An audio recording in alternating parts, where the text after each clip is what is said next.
Hello everyone, how are you all? Welcome to EcoSo.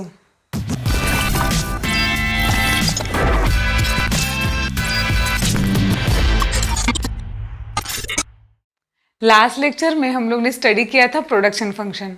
अगर आपने वो वीडियो अभी तक नहीं देखी है तो उसकी लिंक नीचे डिस्क्रिप्शन बॉक्स में और आई बटन में ऊपर दी हुई है, तो वीडियो ज़रूर देखिए।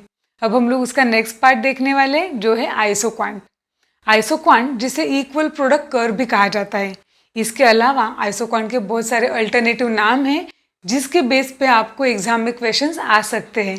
तो ये टॉपिक अच्छे से समझने के लिए वीडियोज एंड तक ज़रूर देखिए। We have studied two variable production function, जिसमें हम लोग ने ये देखा था कि क्वांटिटी Q यानी कि output is function of labour L and capital K। बाकी फैक्टर्स जो है जो प्रोडक्शन डिफाइन करते हैं वो यहाँ पे कांस्टेंट अज्यूम किए for the simplicity of explanation. तो कोई भी प्रोड्यूसर है, सपोज वो लेबर एंड कैपिटल यूज़ कर रहा है प्रोडक्शन प्रोड्यूस करने के लिए, तो उसके अलग अलग कॉम्बिनेशंस वो यूज़ करता है। और यहाँ पे और एक अजम्पशन है कि वो दोनों के कॉम्बिनेशन ही यूज़ करता है, वो सिर्फ लेबर या फिर सिर्फ कैपिटल यूज़ नहीं करता है। और इसीलिए अलग अलग कॉम्बिनेशन अगर हम लोग यूज़ करते हैं तो डेफिनेटली एक मन में सवाल आता है कि कॉम्बिनेशंस अलग अलग है तो प्रोडक्शन भी अलग ही होगा हर कॉम्बिनेशन का। बट यहाँ पे उसके उलट है, यहाँ पे हम लोग ऐसे कॉम्बिनेशंस फाइंड आउट करने वाले हैं लेबर एंड कैपिटल के जो same level of output produce कर सकते हैं। और इसीलिए इसे आइसोक्वांट यानी कि इक्वल प्रोडक्ट कर्व ऐसे भी कहा जाता है। इसमें से आइसो का मतलब होता है इक्वल एंड क्वांट का मतलब है प्रोडक्शन। और इस वजह से आइसोक्वांट को इक्वल प्रोडक्ट कर्व या फिर इक्वल प्रोडक्शन कर्व ऐसे भी कहा जाता है। इसके अलावा आइसोक्वांट के और भी अलग अलग नाम हैं, जैसे कि production indifference curve,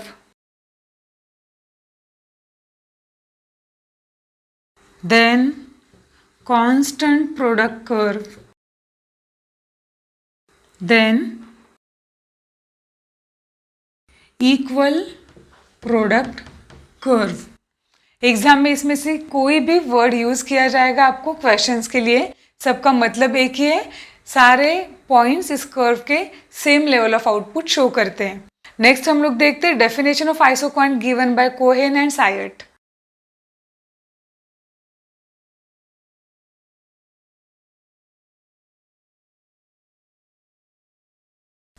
According to Cohen and Sayat, an isoquant curve, isoquant या फिर isoproduct, is a curve along which the maximum achievable rate of production is constant। मतलब इस कर्व के हर एक पॉइंट पे लेबर एंड कैपिटल के अलग अलग कॉम्बिनेशंस है, और ये जो लेबर एंड कैपिटल के कॉम्बिनेशंस है वो कॉम्बिनेशंस जो maximum level of output produce कर सकते हैं वो कांस्टेंट है।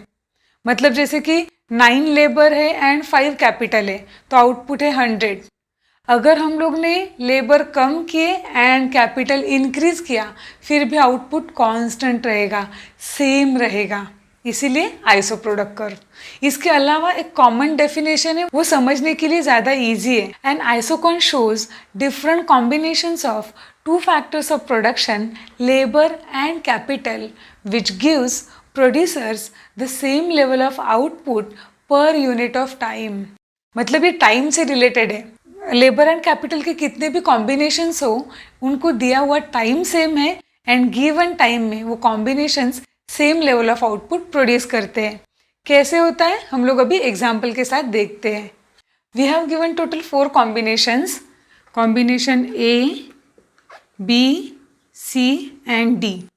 At combination A, we have 9 units of labor and 5 units of capital which are producing 100 units of output। इसमें अगर लेबर हम लोग कम करते हैं तो आउटपुट कम होना चाहिए, राइट? बट सेम टाइम हम लोग कैपिटल के अमाउंट इंक्रीज करते हैं जिसकी वजह से आउटपुट कांस्टेंट रहेगा। जैसे कि लेबर 9 से हो गए 6 unit, but same time capital increase हुए 5 से 10 यूनिट्स। इसका मतलब यहाँ पे आउटपुट कम होना चाहिए, बट कैपिटल इंक्रीज होने की वजह से आउटपुट कम नहीं होगा और वो कांस्टेंट रहेगा 100 यूनिट्स। थर्ड कॉम्बिनेशन है, लेबर हम लोग ने और कम किए। Now we are using 4 units of labour and 15 units of capital. Again labour कम हुआ तो आउटपुट कम होना चाहिए, पर उसी के साथ कैपिटल इंक्रीज होने की वजह से आउटपुट कांस्टेंट रहता है 100 यूनिट्स।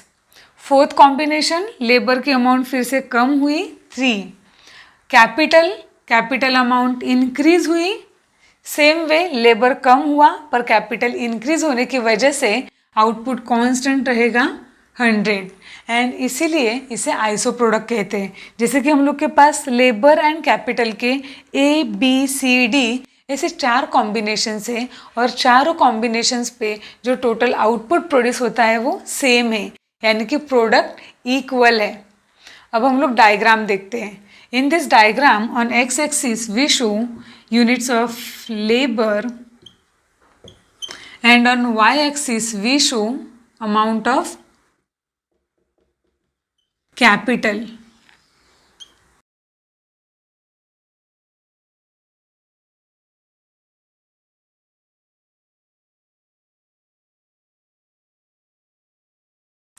यहाँ पे एक्स एक्सिस पे हम लोग शो कर रहे हैं labour and on Y axis we are showing amount of capital. तो जो भी डेटा हम लोग के पास है चार्ट में वो कॉम्बिनेशंस हम लोग यहाँ पे प्लॉट करते हैं। कॉम्बिनेशन है 9 units of labour and 5 units of capital. तो यहाँ पे है 9 यूनिट्स ऑफ लेबर, यहाँ पे 5 unit of capital. Here we got combination A. Combination B 6 units of labour and 10 units of capital. 6 units of labour and यहाँ पे है 10 units of capital. We got here second combination B. Third combination 4 labour and 15 capital. 4 units of labour, 15 units of capital. यहाँ पे हम लोग को point C मिला। And last 3 labour and 20 capital. 3 labours and 20 capital. तो यहाँ पे वी गॉट पॉइंट डी।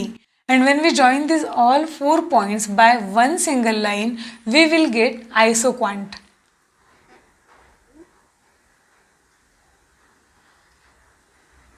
तो यहाँ पे IQ is our isoquant curve which shows same level of output on every point. I hope यहाँ तक आपको ये डायग्राम एंड चार्ट अच्छे से समझा होगा। नेक्स्ट देखते हैं isoquant map. An isoquant map shows a number of isoquants representing different levels of output. So we will draw it now. Y-axis capital. On x-axis we show amount of labor. यहाँ पे 0 and here suppose we have isoquant IQ1 which is showing us 100 level of output. इसके ऊपर अगर हम लोग और एक isoquant draw करते हैं, हियर वी हैव IQ2 जो 200 लेवल ऑफ आउटपुट प्रोड्यूस कर रहा है। क्योंकि देखो ये तो IQ1 से ऊपर है, इसका मतलब यहाँ पे लेबर एंड कैपिटल दोनों के भी ज़्यादा यूनिट्स यूज़ होंगे और इसकी वजह से यहाँ पे लेवल ऑफ आउटपुट भी ज़्यादा होगी। सेम वे अगर हम लोग थर्ड आइसोक्वांट ड्रॉ करते हैं, यहाँ पे IQ3 which is producing 300 units of output. इसका मतलब एक ही मैप में अगर हम लोग बहुत सारे आइसोक्वांट शो करते हैं जो कि एक दूसरे को इंटरसेक्ट नहीं कर रहे हैं तो उसे हम लोग क्या कह सकते हैं, आइसोक्वांट मैप। और एक चीज़ यहाँ पे मैंने वो पैरेलल ड्रॉ किए हैं, बट ये कभी भी नेसेसरी नहीं है कि आइसोक्वांट मैप में सारे आइसोक्वांट्स पैरेलल हो। ये भी पॉसिबल है कि आइसोक्वांट मैप में सारे आइसोक्वांट पैरेलल ना हो, सिर्फ कंडीशन ये है कि वो आइसोक्वांट एक दूसरे को कहीं पे भी टच नहीं करते हैं और कहीं पे भी एक दूसरे को इंटरसेक्ट नहीं करते हैं। आई होप आपको आज का टॉपिक अच्छे से समझा होगा। अगर आपको इस टॉपिक में कोई भी डाउट्स हैं then please write us into the comment section. अगर आपको हमारे वीडियोस अच्छे लगते हैं और आपने इकोसो को अभी तक सब्सक्राइब नहीं किया है then please subscribe to Ecoso. Thank you and take care.